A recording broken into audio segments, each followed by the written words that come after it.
jika saya diberi amanah untuk melaksanakan tanggungjawab saya sebagai ADUN di DUN Batu Tiga, saya ada 6 perkara penting yang ingin saya tekankan.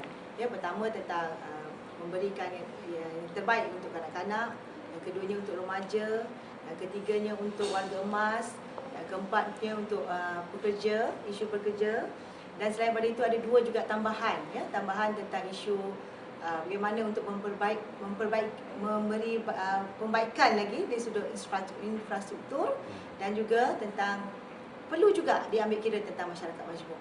Ya. Perkara keempat yang ingin saya tegaskan di sini adalah untuk golongan pekerja. Ya, saya ingin memberi fokus kepada golongan pekerja, iaitu selain daripada gaji minimum sebanyak 1,500 yang dicadangkan oleh Barisan Alternatif, perkara utama yang perlu ditekankan adalah mengurangkan kebergantungan, ya, kepada pekerja asing, dan perlu diberikan keutamaan kepada pekerja tempatan. Ya, 2 perkara ni ada kesinambungannya. Kenapa diberikan 1,500? Kerana kita nak rakyat tempatan kita diberikan tempat di dalam kilang ataupun di tempat-tempat yang ditawarkan itu selain daripada gaji minimum sebanyak 1,500. Cadangan untuk mengurangkan kebergantungan kepada pekerja asing dan memberi keutamaan kepada pekerja tempatan adalah penting di sini. Kerana 1,500 yang ditawarkan itu sebenarnya untuk memberi peluang lebih kepada pekerja-pekerja tempatan, ya.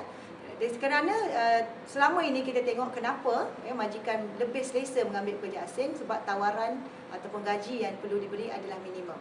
Ya, atas dasar itu kita tegaskan di sini bahawa pekerja tempatan walaupun diberi 1,500, saya nak cadangkan supaya penumpuan ini perlu diberikan juga kepada latihan. Ya, perlu ditingkatkan kemahiran pekerja-pekerja, kerana bila gaji itu ditingkatkan, kemahiran dinaikkan, jadi status pekerja-pekerja di Malaysia ini orang nampak tinggi, ya, dipandang tinggi. Tetapi jangan lupa bahawa kebanyakan pekerja-pekerja juga terdiri daripada pekerja wanita. Jadi untuk pekerja wanita, saya cadangkan agar sistem masa anjal ditawarkan ataupun mula diperkenalkan, dan sistem bekerja dari rumah kena diperkenalkan, ya. Jadi bila perkara ini sebenarnya bukan satu perkara yang asing. Telah dilaksanakan di luar negeri, telah dibuat, dan masa anjal dan kerja di rumah ini bukan terletak kepada individu-individu tertentu, tetapi boleh dilaksanakan sama ada pekerja wanita itu adalah seorang yang mungkin daripada tahap yang rendah hingga ke profesional. Ya. Okey, selain daripada 4 fokus utama, 2 fokus yang sampingan, iaitu di sudut infrastruktur. Walaupun saya kata ini sampingan, tetapi perkara ini adalah perkara yang besar di sudut pembangunan yang selaras dengan pembangunan insan itu sendiri, ya, itu tentang pembangunan infrastruktur asas-asas yang ada di Batu Tiga, ya. Kita akan pastikan bahawa banjir kilat yang hampir sinonim dengan Bandaraya Shah Alam ni akan dapat ditangani, ya. Iaitu satu perkara yang penting adalah sistem peparetan dan jalan raya akan dipertingkatkan. Tetapi jika perlu, kawasan-kawasan yang ditinjau yang memang tidak sesuai lagi dihuni oleh masalah dengan masalah yang ada ni, jadi perlu diberikan penempatan semula. Ya, kalau kita tengok tempat tu memang dah tak sesuai, nak buat parit pun dah tak boleh, nak tingkatkan lagi sistem jalan raya dah tak boleh. Jadi di situ perlunya ada penempatan semula penghuni-penghuni di tempat tersebut ke tempat lain, supaya penduduk ataupun warga Shah Alam tersebut mendapat tempat yang lebih selesa. Bukan sahaja selesa, tetapi selamat dan setimpal dengan status Bandaraya Shah Alam sebenarnya. Perkara ke-6 ataupun fokus yang seterusnya adalah tentang masyarakat majmuk, ya. Masyarakat majmuk ni sebenarnya satu kekuatan, ya. Kita tidak boleh pandang perkara ni remeh, ya.